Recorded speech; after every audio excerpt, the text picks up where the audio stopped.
Okay, so this is the Yomeja bamboo rice cooker, well, multi-cooker really. It does a lot of different things. As you can see there, I'll do white rice, brown rice, porridge, short grain rice, and then it has special modes of GABA and umami to make things taste better. You can also use it as a slow cooker and a cake baker and a steamer, whatnot. It has quite a large footprint. I live alone. I probably should have bought the Panda. It's a lot smaller, but I figured I'd pay a bit extra and get the extra features, see how it goes. So I'm going to cook just a portion of rice for this. I've already got it in. Let me show you. Got the steaming basket there. Don't need that in. Got the rice there. The instructions say 1 cup of rice, which is one of these cups, to 1 cup of water. However, they do also say that you might need more or less water depending on your preference and depending on the age of the rice. The instruction booklet is actually very helpful. What I've discovered with this, if I do 1-to-1, I'll get really dry individual rice grains. Like, it's still edible, but it's just not to my taste. I like it a bit stickier and wetter, so I usually put 1 to 2 in, or a little bit more. But for the sake of this, we'll just set it away as it is. The options for this would be white rice, umami, or quick cook.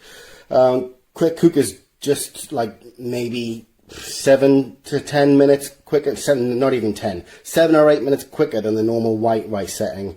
And the umami is supposed to make white rice taste better by doing this fancy cooking thing. It doesn't seem to work on this old cheap rice that I got from Aldi, so I'm not going to bother with that. Also, it takes a lot longer. So I'm just going to go with quick cook and set that away. It'll just look like that until the last 10 minutes, then you'll see 10 minutes pop up and it'll start counting down. One thing to mention is that this thing kicks out a lot of steam from the little chimney here. I'll add a photo if I can. I've just missed it doing it, but it does it regularly. So you've got to make sure that there's no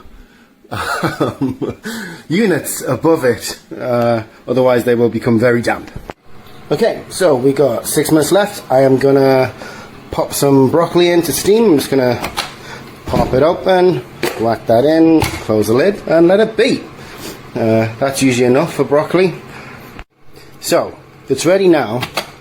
You can see the broccoli looks nicely steamed, still hasn't lost its colour. Getting this steaming basket out is a little bit difficult because there's no handles, but it's just plastic, so it doesn't really hold a lot of heat. I've left that to sit for 4 minutes before taking it out, so that helps. Similar with this is what the rice looks like. See, a little bit dry for my taste normally. I would normally have it stickier than that. But similar with this, there are handles to the side here, which make it really easy to lift that out if you need to. They do get a bit hot, but if you just let things settle for a while, then it helps. You've got the tool here to fluff the rice with. Oh, actually that is nice and sticky. I did put a bit of extra water in when you weren't looking. And that's basically it. I mean, it's done. I can serve that now. I'm just waiting for the salmon in the air fryer. And voila! Salmon, broccoli and rice. And we still have probably enough for one more portion of rice in there. So even though I use 1 cup, it still is going to serve more than one person. Unless you really love your rice, of course. I think the traditional thing to do in the Asian cultures is to run this through cold water, pop it in the fridge, and then egg fry it the next day. So, aside from my plate, what is the cleanup like? Well, actually, it's very straightforward. We've got the cup that we use for the rice and the water, which is barely dirty, and we'll probably just need a rinse. We've got this little spatula that I use that comes with the cooker to stir the rice up and add the soy sauce. And this, which I use to steam the broccoli, all could just do with a rinse. There's nothing major going on. And then that's all that's left in here, a little bit of rice. That will come out again with some nice warm soapy water run through it. So the way I would do this is add my hot soapy water to the bowl, wash the bowl out, and then use it to rinse these with. Dead simple.